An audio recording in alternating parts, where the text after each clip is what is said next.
Bonjour, ce cycle de conférences va être consacré à l'histoire des femmes artistes depuis le début de la Renaissance.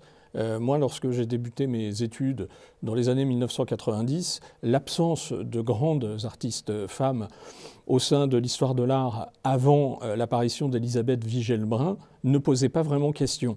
Le fait est que aucune artiste femme n'a eu la renommée, par exemple, de Michel-Ange ou encore de Rembrandt.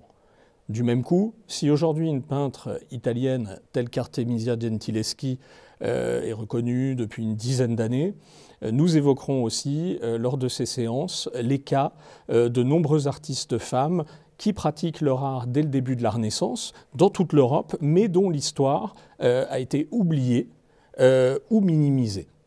Alors quelques questions guideront notre démarche. Il s'agira notamment d'analyser le contexte social, le statut des femmes pendant la Renaissance et les possibilités d'accès qui étaient les leurs dans les domaines de l'éducation en général ou, bien entendu, de l'apprentissage artistique. Les questions que je me suis posées sont aussi de savoir si les femmes pouvaient peindre ou sculpter tous les sujets, et pourquoi pas le sujet d'histoire, par exemple. Est-ce qu'elles pouvaient, comme les hommes, devenir peintres de cour?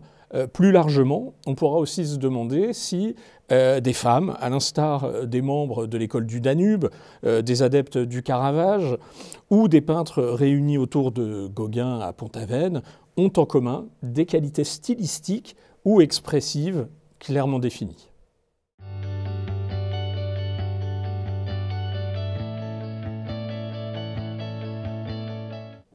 Qu'il y a traditionnellement des verrous dans la société occidentale, dans bien des domaines, notamment dans le registre artistique, et que justement le cas des artistes femmes pendant la Renaissance peut permettre de montrer comment des stratégies de résistance à l'intérieur même de cette tradition vont apparaître plutôt que des formes de subversion politique frontale.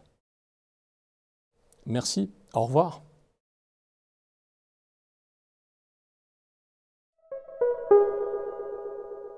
Thank you.